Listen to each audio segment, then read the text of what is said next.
Encasillados Podcast. Un espacio de análisis, razonamiento y crítica. Bienvenido a un nuevo episodio.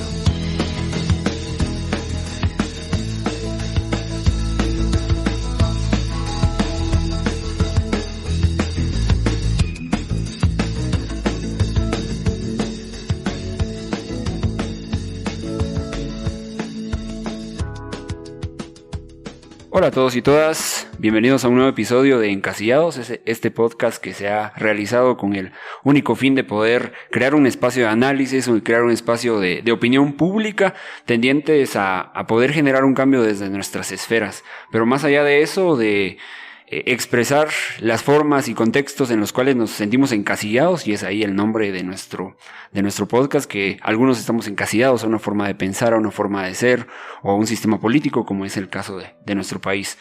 Estamos el día de hoy analizando este tercer episodio que hemos denominado Una democracia bloqueada por los acontecimientos de las últimas semanas en nuestro país, y tenemos a dos invitados para poder analizar este tema de una mejor forma, y pues a un viejo conocido ya del podcast, que es David. David, bienvenido.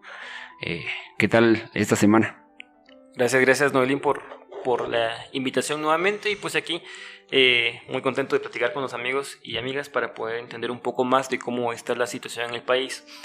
Se cumplen aproximadamente 13 días de bloqueos derivados de esta coyuntura política que, en lugar de mejorar, estamos viendo retrocesos constantes y frecuentes en el tema de la democracia. Como se ha podido ver en noticias internacionales, Guatemala está en el ojo del huracán justamente por el tema de la exposición que se le ha dado a ciertas circunstancias políticas, y como cada vez la vulneración a los derechos electorales, a las voluntades populares y sobre todo a las voluntades de transformación, pues se están viendo socavadas constantemente. Entonces creo que estamos en un momento de la historia, esos eventos canónicos que puedan suceder, donde tenemos que entender que estamos a las puertas de un cambio o estamos nuevamente ante un escalón más en la debacle que tenemos como país. Sí, correcto, que al final es un futuro incierto el que nos depara como país, ¿verdad? Y también para analizar el tema y todas las aristas tenemos a Donald Urizar, y quién mejor que él para poder presentarse a nuestra audiencia, que poco a poco va creciendo. Creo que para tener dos episodios y tener más de 100 escuchas en las diferentes plataformas digitales en las que estamos buscando difusión, porque al final eso es lo que queremos, pues muy honrado de tenerte, Donald. Y pues solo para mencionar, él es actualmente presidente de la Junta Directiva del Centro Intercultural de Quetzaltenango, desde donde hoy ocupamos este espacio para poder realizar esta grabación y poder analizar este tema en esa dinámica de poder recuperar espacios públicos que sirvan de incidencia y de orden cultural, académico y social político, ¿verdad? Entonces, Donald, ¿qué tal? Muchas gracias, Noel y David y compañeros y escuchas que nos acompañan en esta oportunidad. Mi nombre es Donald Urizar, como artista, gestor cultural, arquitecto y un poco de loco por ahí. Estamos en esta oportunidad, como mencionaba Noel, en el Centro Intercultural y Deportivo de Quetzaltenango. Actualmente estamos cumpliendo justo en estos días casi 3 meses de haber asumido la presidencia del Centro Intercultural. Es prácticamente un reto desde la concepción de la forma en cómo se creó esta asociación sin fines de lucro dentro de los acuerdos de paz, que finalmente este espacio fue devuelto como parte del cumplimiento de los acuerdos de paz. Más puntualmente el acuerdo número 7, que tiene que ver con el papel del ejército en tiempos de democracia. Así que las instalaciones que ocupamos en esta oportunidad son las antiguas instalaciones del Ferrocarril Nacional de los Altos, y que posteriormente fue la zona militar 1715 Manuel Lisandro Varías. De esa cuenta, el espacio actualmente tiene ya un nuevo objetivo ya planificado. En esta oportunidad estamos reutilizando los espacios que albergan nuevamente la biblioteca intercultural, que se inauguró hace 15 días, en la cual se homenajearon a 27 escritores, colectivos y pensadores de los distintos pueblos que convergen en Quetzaltenango y en el país. como una forma de rememoración del 27 aniversario de la firma de los acuerdos de paz. Entonces creo que el espacio también da cuenta de esa memoria histórica que tenemos que tener presentes como nuevas generaciones, del pasado que en algún momento silenció nuestra ciudad, nuestro país, y que en estos momentos, dada la coyuntura política, vuelve a recordar en algún momento las mismas prácticas y las mismas formas de silenciar la voluntad popular. Así que muchas gracias por la invitación y ahí saben, esta es su casa, pueden venir cuando ustedes gusten también.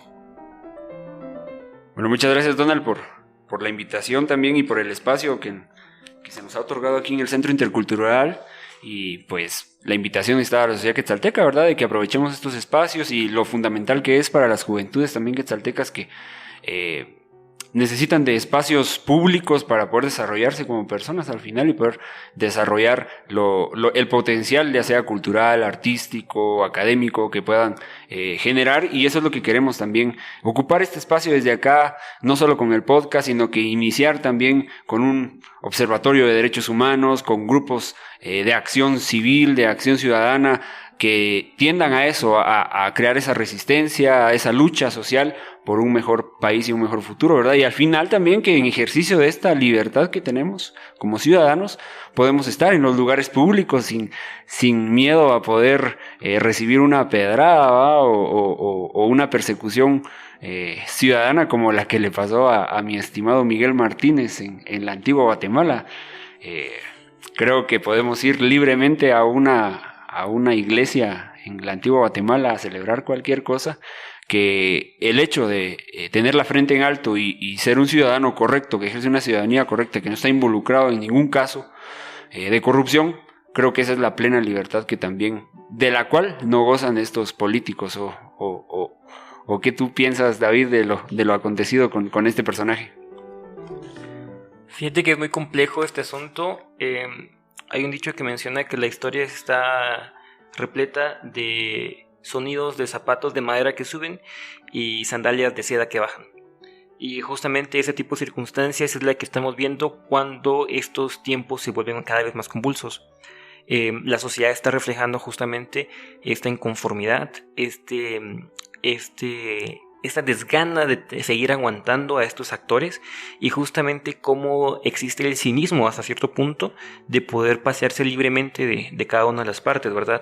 Y justamente esa consigna de que no va a haber paz para estas personas hasta que no haya paz propia para la gente, es un reflejo de lo que vivimos este fin de semana, cuando a esta persona se le ve directamente atacada directamente, ¿verdad? Creo que es algo que la violencia como estructura, como dinámica, es las últimas instancias que se están llegando, pero también es un reflejo colectivo, es un reflejo que surge y que se está potencializando cada vez más ante el reniego de tomar acciones concretas, ante la ausencia de un liderazgo político, ante realmente reconocer de que estamos en una finca y que estas personas se pasean por el patio de su finca impunes. Y la gente no está soportando esto. Así que no es el primer ejemplo. O sea, hemos visto circunstancias similares a lo largo de la historia donde no solamente son involucradas los actores, sino también su familia. Aquellas personas que también han tomado, han vivido, han exigido esta parte de la vida de lujos, de comodidades, a costa del sufrimiento de toda una población. Entonces es un ejemplo social muy drástico. Sin embargo, también augura una única cosa: que las cosas toman una ruta pues de manifestación, de clamor popular, o también las cosas pueden tomar un punto de inflexión hacia otra dinámica, una dinámica un poco más agresiva. Y eso es lo que tendríamos que ir analizando para poder verificar cuál es el siguiente paso en el tema de la situación política del país. Y me surge la pregunta, Donald, ¿esta dinámica violenta que menciona David es justificable? O a pesar de los fines loables que al final pueden tener, los fines propios, que ya la sociedad ya está cansada de tanta corrupción, que estos mismos actores políticos se han encargado en los últimos 70 años de ser esos clanes políticos que tienen de rodillas al país, no solo políticamente, sino que económica, social, cultural y lo que sea, al final siempre repercute en todas las esferas de la sociedad. Entonces, ¿justificamos esta dinámica o cómo podemos explicarla? Es compleja la respuesta en cuanto a que finalmente en algún momento la gente quisiera aplicar el ojo por ojo y diente por diente. En cuanto a que la justicia y la cooptación de las cortes ha sido tal que mientras hemos estado protestando, por un lado, liberaron de todos los cargos a Alejandro Sinibaldi, a Roxana Valdetti prácticamente ya tiene 4 de los 7 días de la semana para poder salir de la cárcel, Otto Pérez Molina que ya prácticamente cumplió condenas. Entonces realmente el mismo sistema judicial, las leyes aplicables desde el 2017, cuando el mismo Congreso de la República modificó el Código Penal para reducir la pena de los 5 años y por la cual por la misma vía todos podían salir, prácticamente todos los corruptos podían salir tan tranquilos y quitados de la pena. Creo que ellos mismos han generado este caldo de cultivo. En algún momento se quedaron con la idea de que habían silenciado a toda una generación, que las organizaciones urbanas sobre todo eran dóciles y en algún momento desconocedoras del acontecer político tradicional, que las organizaciones sociales no iban a aguantar en algún momento una protesta de esta forma. Quienes estuvimos involucrados en el 2015 lo veíamos, que las organizaciones, sobre todo en Guatemala ciudad, pedían para el famoso paro nacional del 27 de agosto que el CACIF se sumara con ellos y que cerraran sus empresas y que demostraran civismo y todo esto. Y sí sucedió. Y el paro nacional en Guatemala fue de mediodía y sí, todas las empresas cerraron en su momento. ¿Pero por qué? Porque para esta élite en ese momento era mucho más fácil sacrificar a un Otto Pérez Molina que no era de la élite y a una Roxana Valdetti que podía tener apellido italiano pero tampoco era de esa élite. En este momento, en estos 8 años después, que se fortalecieron las economías emergentes, entre ellos los narcos, y los capitales emergentes que vienen desde diversas fuentes, están en una pugna directa específicamente con los capitales tradicionales del país, con el G8, con las familias oligarcas de esta Guatemala, y es el estira y encoge que estamos viendo en estos momentos, la competencia de quién tiene la demostración de poder. Hace unos meses tuvimos una reunión con un abogado muy connotado dentro de la historia nacional por asuntos propiamente del Centro Intercultural, que eventualmente la población se va a enterar de qué va. Y en esta oportunidad se le preguntó justamente a este abogado qué opinaba de Alejandro Giammattei. Y él dijo, miren, es increíble que este personaje logró alinear los 3 poderes del Estado a su conveniencia. Cosa que no hizo Otto Pérez Molina, aún siendo militar y siendo estratega. Cosa que no hizo Jimmy Morales, porque además él sí fue a cumplir un papel. Él fue muy buen...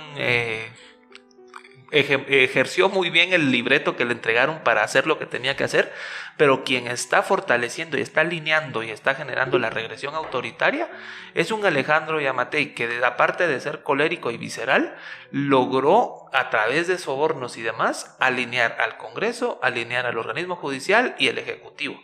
Entonces él decía el peligro que representa esta persona en este momento, porque acaparó todo.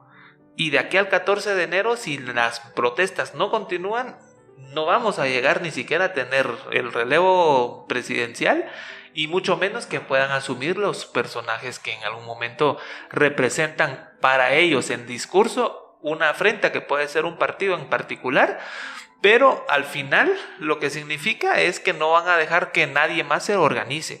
Y el peligro que veo después de las elecciones del 27 de junio, que fue prácticamente cuando desaparecieron el MLP, por ejemplo, es de que ahora con la regresión que están en los distintos organismos del Estado, un Tribunal Supremo Electoral sumamente cuestionado porque no ejecutó lo que tuvo que haber hecho antes de empezar las elecciones, ahora está queriendo hacer gallos gallina para tratarse de limpiar las manos, pero a como están las situaciones, a como está el panorama político, nuevos partidos políticos no van a poder ser inscritos. Entonces, efectivamente, a como se ve el desenlace de toda esta protesta, la negativa y sobre todo la burla sistemática que este señor Alejandro Giammattei ha demostrado con las distintas autoridades a lo largo de su periodo presidencial, y se evidenció más con esta reunión de los 48 cantones y los representantes de Sololá, solo documenta y replica o reafirma más bien lo que nosotros conocemos. Este Estado colonial es clasista y racista. Y si no entiende la clase política que está en este momento ejerciendo el poder, que finalmente ellos pueden tener el poder legítimo o el poder en papel, pero el poder y la soberanía radican en el pueblo y se los están demostrando ahorita. Barrios marginados como la colonia Betania en la zona 7 en Guatemala, que todo el tiempo era catalogado zona roja, ha demostrado mucho más civismo que una carretera a El Salvador o que una ciudad Cayalá, donde se supone que vive la clase alta de Guatemala, donde están los colegios más caros del país y donde están las universidades más caras del país, pero finalmente se miran las grandes diferencias y las brechas que existen en un país desigual como Guatemala. Entonces, yo no diría que estaría justificando la violencia, pero si hacemos un análisis de la misma historia, para poder llegar a la Revolución Francesa, recuérdense qué pasó con la toma de la Bastilla, y qué pasó con mayo del 68 en Francia, qué pasó también en Tlatelolco en México en el 68, qué pasó en Guatemala en 1978 cuando justamente cayó Torrené Castillo. Entonces, en algún momento no es que se justifique la violencia, pero finalmente el quedarse de oídos sordos a un clamor popular de un pueblo cansado finalmente está orillando a que la gente vaya a tomar otras acciones y que finalmente esto puede estallar por una negligencia y por una negativa de exigir una renuncia, porque finalmente la ley del Ministerio Público tiene ciertos candados donde el presidente no puede destituir a la fiscal, pero sí le puede pedir la renuncia, ya depende de ella si la ejerce o no. Pero entonces creo que en algún momento no es que yo justifique el uso de la fuerza, pero finalmente ellos han generado que todo este caldo de cultivo no solo no decrezca, sino que incremente sus manifestaciones y que desde la colectividad, desde el arte, desde la cultura, también se están generando otros tipos de acciones que finalmente están poniendo en tela de juicio sobre todo la legitimidad de un gobierno y que demuestra finalmente lo que muchas veces en algún momento Codeca planteaba con el Estado plurinacional, que finalmente no es necesario tener la dependencia de un gobierno central cuando las mismas organizaciones sociales se pueden autoconvocar, se pueden autogestionar y pueden subsistir a pesar de estar en paros.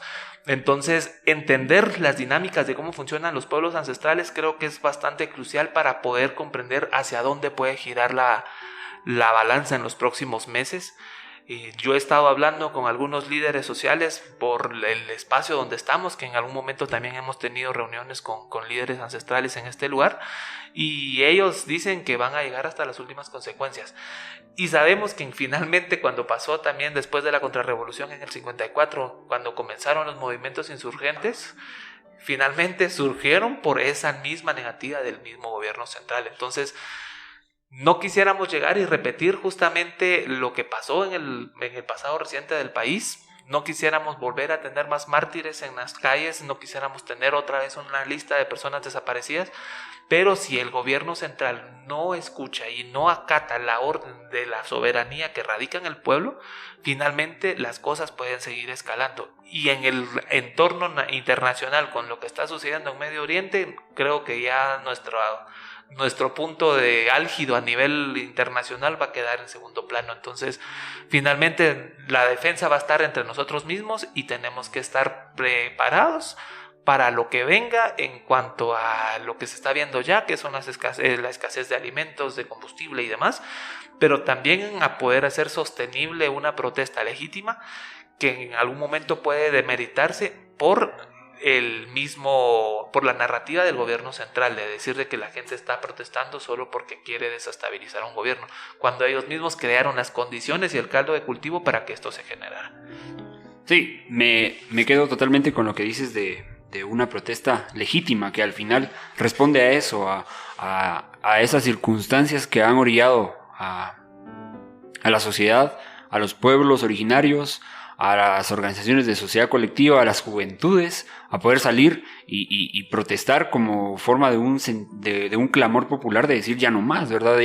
Ya no lo hacen por Bernardo Arévalo al final o por un partido, sino que por un sentimiento de decir hasta dónde puede llegar un gobierno a mantener ese poder, esa lucha de poderes, como decíamos en el capítulo anterior, y a no perder sus privilegios, ¿verdad? Y pues que al final tenemos que estar conscientes de que la protesta social es un derecho humano, protegido no solo por nuestra Constitución y nuestros instrumentos nacionales, sino que por instrumentos internacionales, pactos internacionales que también Guatemala está obligado a respetar, y en sí es un elemento esencial para la existencia de las sociedades y la consolidación de la democracia, y que al también limitar en cierto modo la protesta social, seguimos con una democracia bloqueada, no solo por las acciones que ha iniciado el Ministerio Público, la Fiscalía contra la impunidad y todo lo que ya conocemos, sino que la protesta social viene debe de ser protegida, porque es un clamor a poder proteger toda esa constelación de derechos sociales que el mismo gobierno ha dejado de garantizar y de proteger.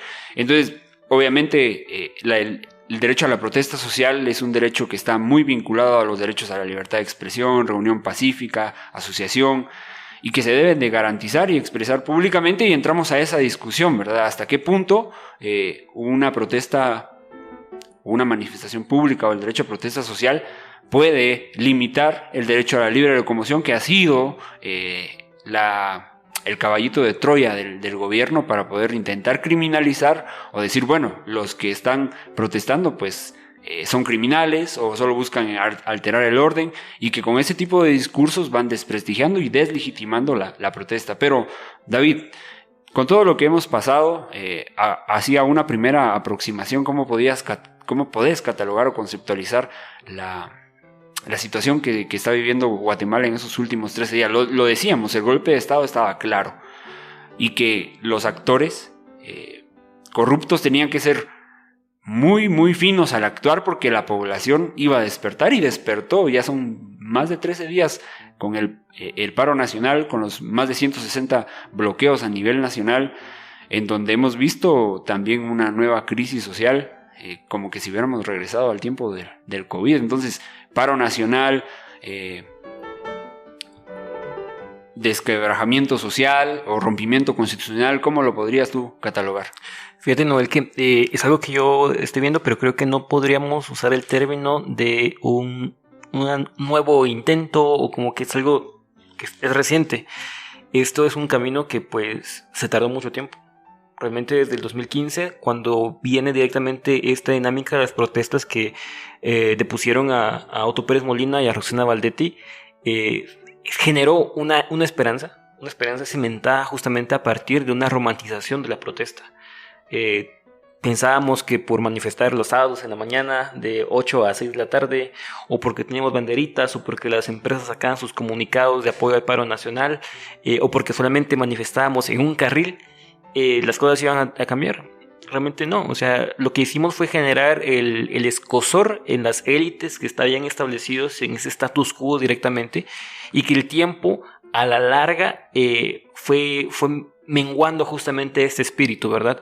Entonces, desde el 2015, cuando surge este cambio político directamente, se saltaron las alertas. Y estamos viviendo el resultado de un elaborado plan que tomó varios años. Años en donde cambiaron una fiscal general, años donde bloquearon a las cortes, y creo que es algo que tenemos que volver a pensar. Hace 2 días los magistrados de Corte Suprema de Justicia se reeligieron nuevamente por otro periodo indefinido. A pesar de que hay una sentencia de la Corte de Constitucionalidad que obliga exactamente a que se realice esta investidura a los nuevos magistrados. Entonces no estamos hablando, y justamente retomo lo que decía Donald, este gobierno, pero tal vez no solamente este gobierno, esa estructura política le tomó casi 10 años, menos, un poquito 8 años, por así decirlo, tener el control absoluto a partir de todo el gobierno, tanto en el Poder Ejecutivo, el Legislativo y el Judicial, y también nos vamos directamente hacia los otros contrapesos de la República. Está el tema de la Procuraduría de Derechos Humanos, que no tenemos procurador. Directamente no existe esa figura. El personaje, el monigote que está ahí, no representa los intereses del país. Está el tema del Ministerio Público. Es el tema de muchos otros espacios que fueron cooptados directamente por esta estructura política, que a la larga lo único que ha buscado es justamente desgastar para favorecer una dinámica social. Entonces, estamos viviendo justamente el resultado de este plan maquiavélico, por así decirlo, de cómo las estructuras quieren asumir una narración de nuestras vidas. Entonces, ¿qué sucede? ¿La protesta se vuelve legítima o se deslegitima en qué puntos? ¿Después de cuánto tiempo? Porque un discurso popular en redes sociales que planteaban los net centers, que planteaban las personas de cierto pensamiento conservador, era el hecho de que tenían que oponerse siguiendo las reglas del juego. Y esas reglas del juego se mantuvieron en 2 elecciones. En la elección pasada, cuando gana Alejandro Giammattei, el Movimiento para la Liberación de los Pueblos queda en tercer lugar, sorpresivamente. Y con un repunte increíble directamente con actores llevando diputaciones al Congreso, teniendo un respaldo popular. Entonces este clamor no es nuevo, esto ya existía directamente desde otras elecciones. A Bernardo Arévalo le toca justamente enfrentarse al peor rival político, que es ella misma, que es Sandra Torres, y obviamente se le queda esta oportunidad, pero no hubiera sido. Si hubiéramos visto el escenario hace 4 años, a Thelma Cabrera, tal vez el escenario es peor. Porque tampoco podemos comparar que la protesta sea o la resistencia sea hasta ahora. Los movimientos de los pueblos originarios llevan en resistencia muchos años y han tenido muchos mártires y muchas víctimas colaterales por esta dinámica. Ellos han resistido y han visto el sufrimiento de primera mano sin quejarnos de que no había gasolina, sin quejarse de que no había recursos. Obviamente ellos han puesto carne de cañón, tristemente, por mantener esta lucha constante que venía resonando desde hace mucho tiempo. Las peticiones de los 48 cantones, de los movimientos campesinos, de Codeca, de los estudiantes, no son nuevos. Es el resultado de muchos años de una estructura que también está peleando para poder establecer un digno vivir. Y justamente es lo que estamos viendo nuevamente, donde estamos alzando la voz, donde estamos queriendo resistir, donde estamos exigiendo un cambio, pero un cambio que no se va a dar de la noche a la mañana. Es una de las primeras muchas batallas que se están enfrentando. Bernardo Arévalo da un paso hacia atrás y dice, ok, no son mis peticiones, son las peticiones de los 48 cantones. Inteligente respuesta, eso es una estrategia política que vamos a ver a futuro, pero lo importante es que reconozca a esta persona que no tenemos que colocar a figuras a que ellos ganaron directamente esos puestos. La gente está colocando líderes, pero no son los únicos. Hay muchas autoridades, hay muchos liderazgos que están surgiendo y que buscan la transformación desde múltiples ejes. Y no solamente desde las vías ordinarias, la protesta dentro del propio Ministerio Público. Les hackearon la página del Ministerio Público, salen comunicados de trabajadores y nosotros conocemos ya a nivel personal a gente que trabaja en el Ministerio Público que merecen, y siempre lo digo, dignificación a partir de sus actividades, que merecen autoridades, que merecen funcionarios, que merecen una dinámica social justa y digna para sentirse orgulloso a la institución que pertenecen. Y así como están, cada una de estas personas mantiene una resistencia en sus propios espacios. Y esa es la lucha que se tiene que fortalecer. Estamos viendo las consecuencias y nos está afectando el tema de los bloqueos, estamos viendo un cambio en nuestras modalidades de vida, estamos viendo un sentimiento de que nos atacan a nuestro privilegio. Y ese privilegio nos cuestiona la legitimidad, pero no estamos viendo lo que ha sucedido anteriormente. Entonces creo que es lo más importante. Antes de hablar de legitimizar la protesta que vivimos actualmente, es hacer un análisis introspectivo de mi privilegio, para reconocer realmente esta es la única forma. Porque el tema de que gente que camine kilómetros para ir a su trabajo, gente que tenga que cargar a sus enfermos para ir a los hospitales, gente que esté luchando por buscar comida, gente que tenga que ir a muchos sitios, eso es del día a día, es tristemente la realidad de un pueblo latinoamericano. No es novedad, o sea, con bloqueo, sin bloqueo, las historias de prensa, las historias que salen en todos lados del sufrimiento están constantes y no han cambiado. E incluso podemos decir que las narrativas sociales de los bloqueos le han llevado cierta alegría al pueblo. ¿A partir de qué? Desde la comunidad, de la organización, de la resistencia comunitaria, del cambio de pensamiento, como lo decía Donald, de quienes vemos como los buenos o los malos a partir de nuestros clasismos. La colonia Betania estigmatizada por tantísimos años. Porque son o porque los obligan a hacer. Y miramos a la ciudad de Cayalá, los proyectos establecidos políticamente ordenados, blancos, puros, clasistas, pero que están armados con armamento de tipo militar sin autorización, siendo civiles. Entonces, ¿dónde estamos viendo la violencia? ¿En esas comunidades rezagadas que sobreviven o en esas que mantienen su privilegio? Entonces, la lucha digna, la resistencia, la manifestación es compleja y puede afectarnos de muchas formas, pero tenemos que entender que es la realidad que queremos defender o es nuestro privilegio el que habla por nosotros o que nos está cegando. Porque si bien la libertad es absoluta, pero el derecho a la locomoción no lo es. No. El derecho a la locomoción se puede restringir de múltiples formas y se ha restringido. Lo importante es ver que si nosotros estamos yendo por el camino correcto, ¿qué otras formas de manifestación van a haber? Congregarnos en plazas otra vez en horario laboral, poner hashtags en redes sociales, ponernos una banderita en la cabeza. No vamos a poder llegar a esto. ¿Le entramos a jugar las reglas del partido? Tenemos un candidato electo democráticamente por mayoría popular, sea o no sea el candidato que esperábamos, es la opción que tenemos. Entonces ya estamos preparados. Tenemos nuevos diputados que tratan de asumir sus representaciones, pero no va a ser suficiente.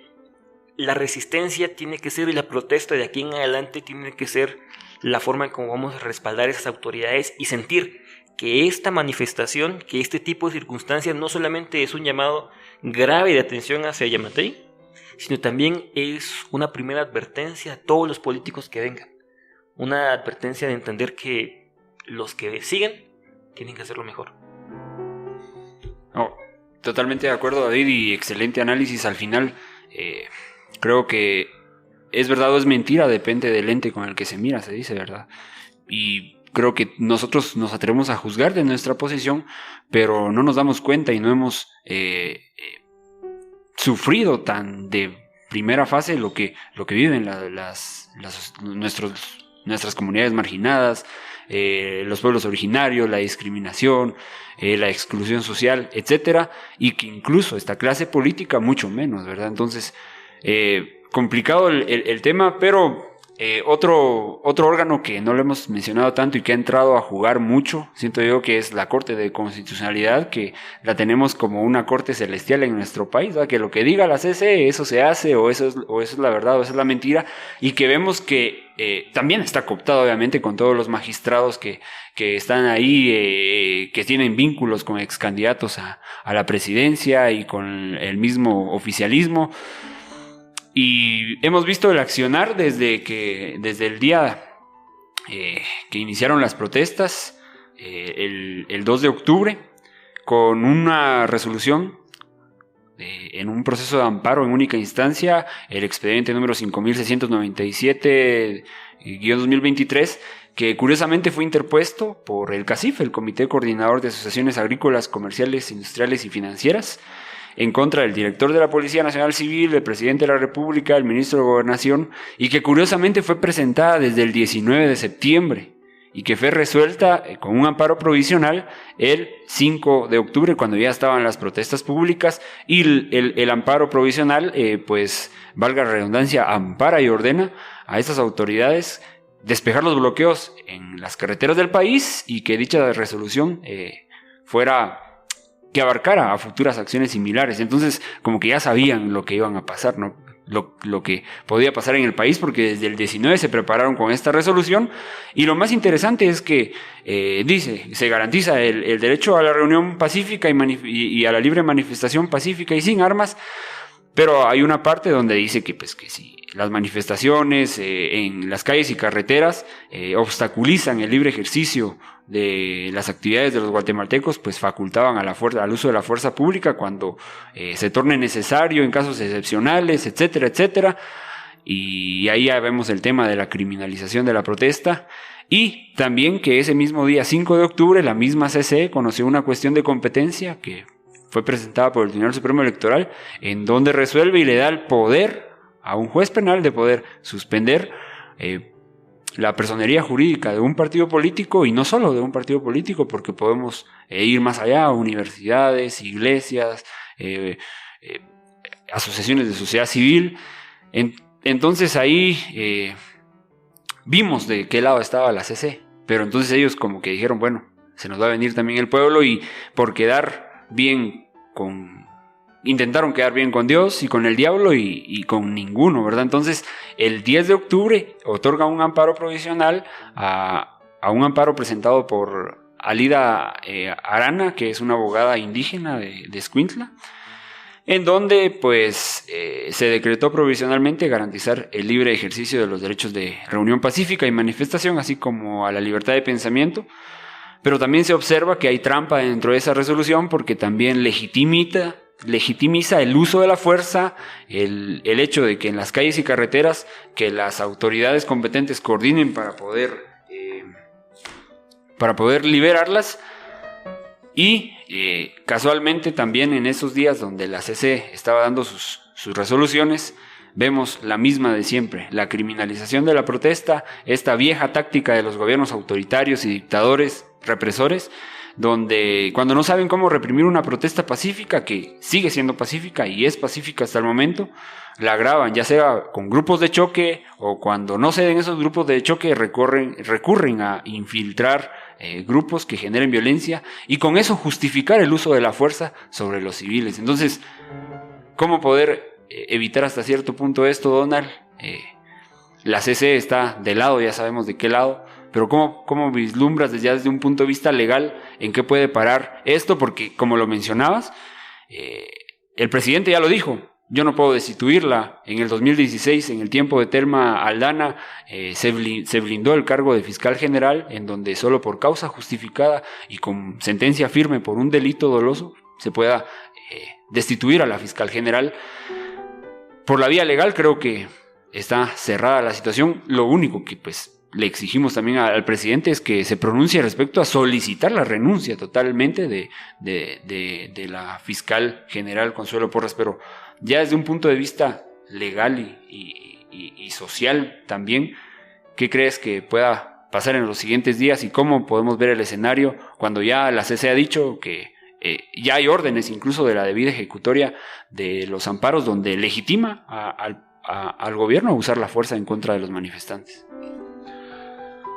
Como bien mencionaste, creo que durante estos últimos meses he estado leyendo bastantes exconstitucionalistas, de hecho, y todos se ponían comparaban el proceso en este momento con el Serranazo en el 93 y exigían que la CC se pusiera del lado de la defensa de la Constitución. En ese entonces el contexto fue completamente distinto. El presidente prácticamente disolvió el Congreso y obviamente era mucho más... El golpe de Estado fue finalmente mucho menos sin decoro, digamos, fue directo a la yugular.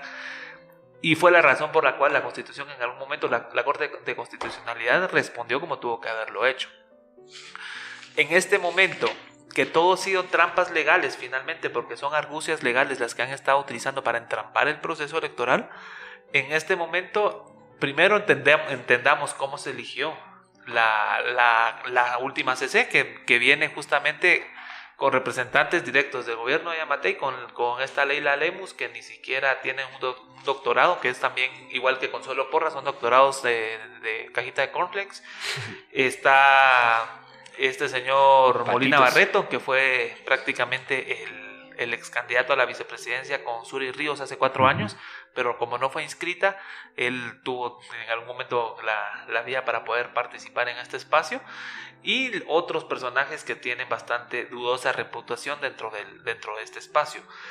Yo considero que mientras la Corte de Constitucionalidad no responda finalmente a poder hacer una interpretación correcta de las leyes de manera legal, todo esto no va a caminar. En algún momento he sido un poquito más pesimista en cuanto al escenario legal dentro de todas estas protestas, porque efectivamente la voluntad política no la tienen de querer parar estas cosas. La tuvieron desde que empezó el proceso electoral, de hecho, cuando una Sandra Torres fue inscrita con un partido que estaba en proceso de cancelación, y aún así la lograron inscribir, le retiraron todos los cargos para que pudiera participar porque ella tenía impedimento legal para poder competir en esta oportunidad, y de todos modos le dieron vía libre. Sí cancelaron partidos durante el proceso electoral, porque cancelaron a Prosperidad Ciudadana, cancelaron a la candidatura de Thelma y de Jordán, pero permitieron que otros candidatos participaran. Y después, entre primera y segunda vuelta, comenzaron los ataques específicamente al partido sorpresa, que ellos mismos generaron el voto a que se fuera para este partido, porque fueron en algún momento bloqueando los que podían ser los favoritos para, según los análisis electorales de esta gente, podían voltearles la balanza. Entonces vemos finalmente una Corte de Constitucionalidad que utiliza las argucias legales para permitir quedar bien con Dios y con el diablo, pero en este momento las circunstancias requieren mayor determinación de estas personas, y si no las tienen, finalmente estamos cayendo en una Nicaragua 2.0. Estamos viendo, y es lo que yo hablaba con gente de las organizaciones sociales específicamente, que son tan predecibles nuestras autoridades nacionales, el ejército que está también involucrado en toda esta forma, en toda esta logística, que están replicando lo que sucedió en Honduras con Zelaya y después con Xiomara Castro, cuando no la dejaron asumir, que fue un fraude. Y finalmente participó Salvador Nazaraya, le hicieron el mismo fraude y hasta la tercera oportunidad logró gobernar Xiomara, pero de todos modos le tienen cooptado el Congreso, que es el escenario que tiene Bernardo. De llegar a gobernar, tiene el Congreso en contra. No va a tener finalmente oportunidad de gobernar.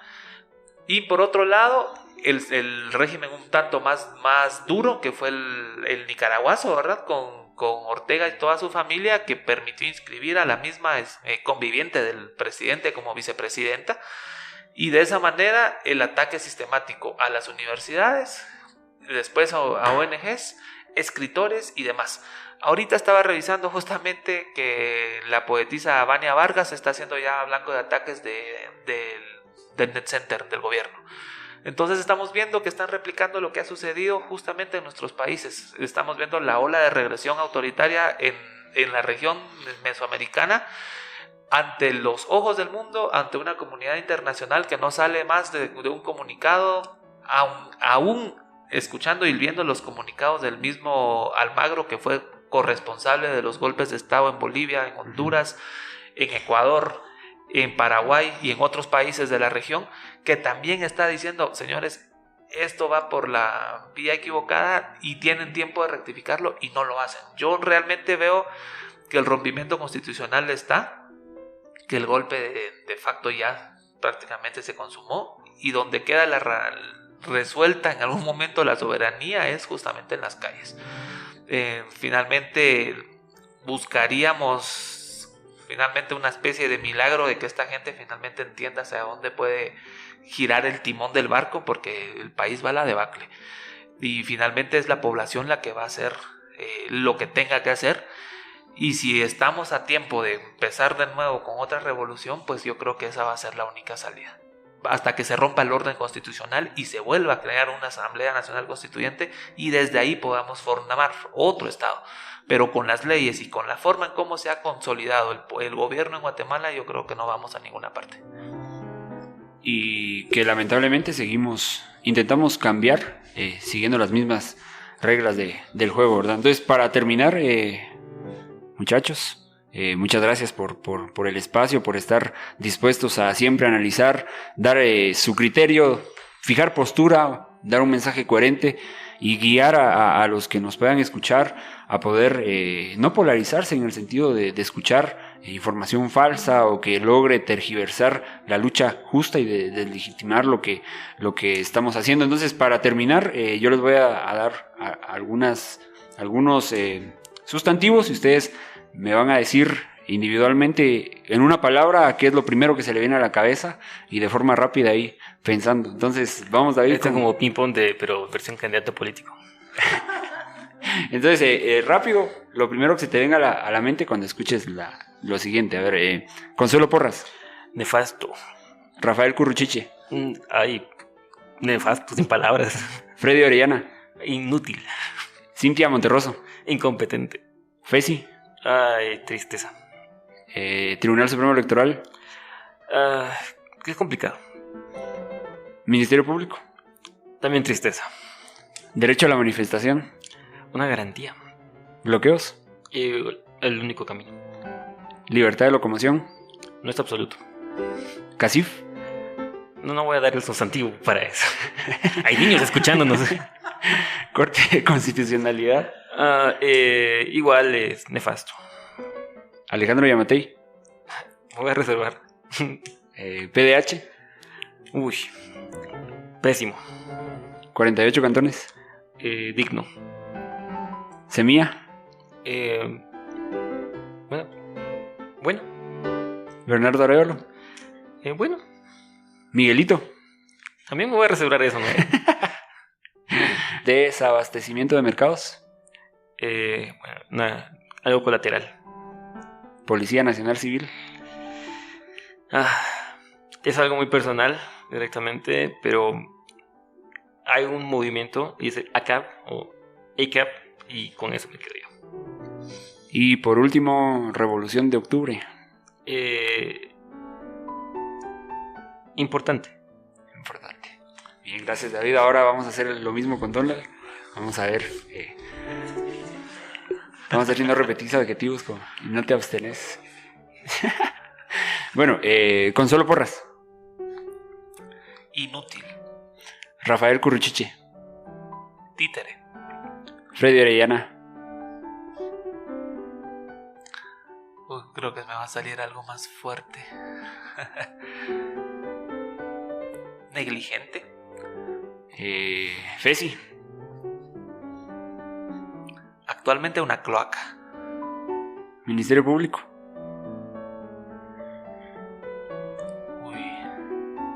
Mafia. Tribunal Supremo Electoral. Tibios. Bloqueos. Necesarios. Libertad de locomoción. ¿Cuál sería la palabra ahí? Vamos a ver. Libertad de... Es que realmente...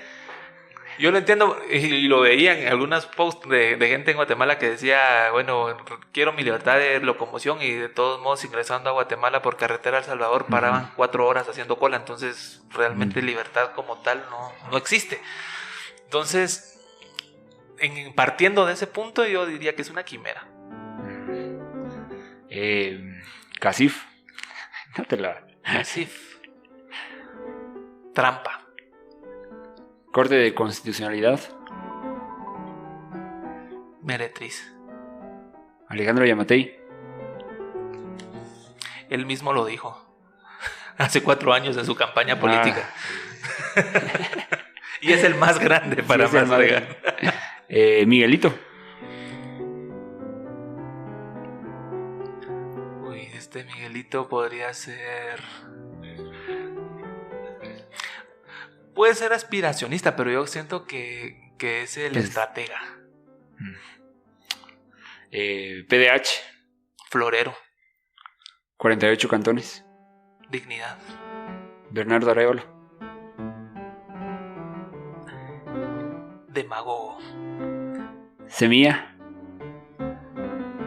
Tibios. Gasolineras. Uy, gasolineras. Se me fue la palabra con estas. ¿Usureros? Y por último, la misma Revolución de Octubre. Porque como que a los guatemaltecos les gustan las revoluciones en octubre. Sí, correcto. Es un faro. Perfecto. Muchas gracias, compañeros. Muchas gracias, Donald, por el espacio y por estar analizando también. Muchas gracias, David, por el apoyo siempre hacia este espacio. Y pues dejamos abierto ahí los comentarios para cualquier punto de vista, cualquier análisis, cualquier comentario y cualquier tema que también podamos discutir en determinado momento. Y esperemos a ver qué pasa. Y creo que la cita es para volver a reunirnos y seguir analizando lo que pasa en nuestro país. Así que muchas gracias a todos los que nos escuchan y pues adiosito. Gracias. Si nos funan es tu culpa.